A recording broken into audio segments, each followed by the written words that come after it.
Friends, இன்னைக்கு ஒரு vlog பார்க்க போகிறோம். என்ன vlog அப்படின்னா வந்துட்டு நாங்கள் கோயம்புத்தூருக்கு வந்ததுக்கு அப்புறமா ஒரு ஃபங்க்ஷன் போக போகிறோம். ஃபங்க்ஷன் கிடையாது, கெடா வெட்டு திருவிழாக்கு நாங்கள் போக போகிறோம். அந்த வீடியோவை தான் இன்னைக்கு ஃபுல்லாக பார்க்க போகிறீங்க. வாங்க வீடியோக்குள்ளே போகலாம்.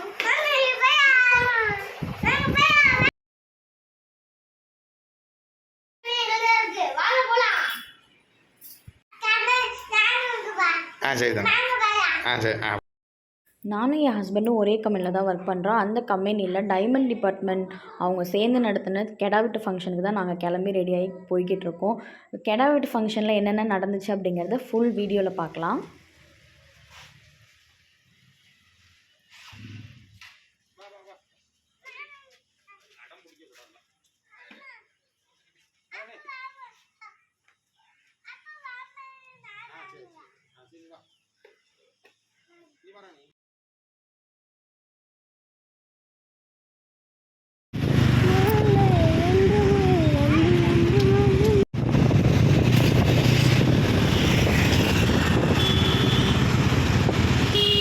இவங்க என்னோடய ஃப்ரெண்டு, இவங்களோட ஜாயின் பண்ணி நாங்களும் அப்படியே கிளம்பிட்டோம். எங்கள் வீட்டிலேருந்து கொஞ்சம் தூரம் தான் கோயில்.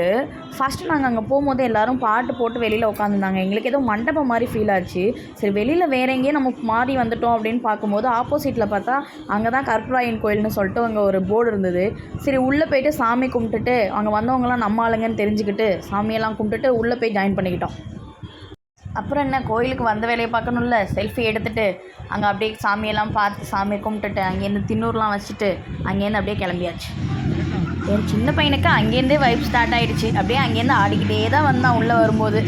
அப்படியே உள்ளே வந்து பார்த்தா கம்பெனிக்கு உள்ளே பார்த்தவங்க எல்லோரும் வெளியே பார்க்கும்போது ஆள் அடையாளமே தெரியல. எல்லோரும் வந்து டிஃப்ரெண்ட்டாக இருந்தாங்க வெளியே பார்க்கும்போது. ஏன்னா கம்பெனி உள்ளே ஒரு மாதிரி இருப்பாங்க, கம்பெனி உள்ளே வெளியில் ஒரு மாதிரி இருப்பாங்க. எல்லாரையும் தேட வேண்டியதாக இருந்தது. ஏன் இப்படி சொல்கிறேன் அப்படின்னா, கம்பெனி உள்ள எல்லோரும் யூனிஃபார்ம் போட்டிருப்போம். யூனிஃபார்மில் வந்துட்டு யார் எப்படின்னு தெரியாது. வெளியில் எல்லாரையும் கலர் கலராக பார்க்கவும் ஐயோ இந்த அண்ணாவா, ஓ இந்த அக்காவா அப்படின்ற மாதிரி தோணுச்சு. எனக்கும் சரி என் ஹஸ்பண்டுக்கும் சரி இப்படி தான் தோணுச்சு. நெக்ஸ்ட்டு வந்துட்டு பசங்களுக்கு, லேடிஸ்க்கு, ஜென்ட்ஸ்க்கு எல்லாத்துக்குமே சேர்த்து சின்ன சின்னதாக கேம் வச்சுருந்தாங்க. அந்த கேமில் எல்லாருமே கலந்துக்கிட்டோம் நாங்கள். அப்புறம் வந்து லேடிஸ்க்கு வந்துட்டு கேம் வச்சாங்க. என்ன கேம் அப்படின்னா வந்துட்டு பால் பாஸ் பண்ணுவாங்க. பாட்டு போட்டுகிட்டே பால் பாஸ் பண்ணிகிட்டு இருக்கும்போது கரெக்டாக யார் கையில் இருக்கும்போது பாட்டு ஆஃப் ஆகுதோ அவங்க அவுட்டு. ஒரு 4 ரவுண்டு வந்து நான் நல்லா தான் விளாண்டேன். 4வது ரவுண்டோ 5வது ரவுண்டோ வந்துட்டு கரெக்டாக என் கையில் வரும்போது பால் வரும்போது பாட்டு ஸ்டாப் ஆகிடுச்சு. நான் அவுட் ஆகிட்டேன்.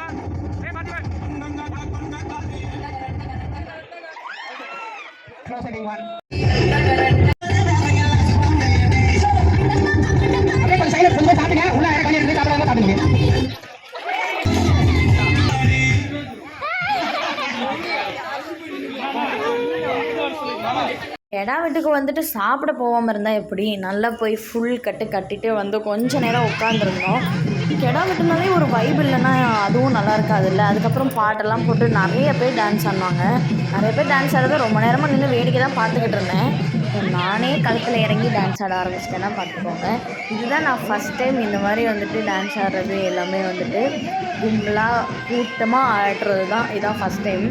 எங்கள் வீட்டில் கல்யாணம் நடந்தப்போ கூட நாங்கள் வந்து யாருமே டான்ஸ் ஆடலை. ஆனால் கெடா வெட்டு ஃபங்க்ஷனில் எல்லா லேடிஸுமே டான்ஸ் ஆடினாங்களா, அதனால் நானும் சேர்ந்து ஆடினேன். நல்லா வைபாக ஜாலியாக இருந்துச்சு.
இப்போ பேசிகிட்டு இருக்க இந்த அண்ணா தான் நான் ஒர்க் பண்ணுற டீமுக்கு சூப்பர்வைசர்.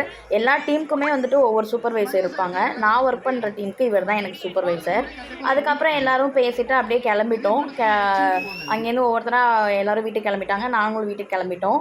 இந்த வீடியோ உங்களுக்கு பிடிச்சிருந்தது அப்படின்னா மறக்காமல் நம்ம சேனலை சப்ஸ்கிரைப் பண்ணிக்கோங்க. லைக் பண்ணுங்கள், ஷேர் பண்ணுங்கள், கமெண்ட் பண்ணுங்கள்.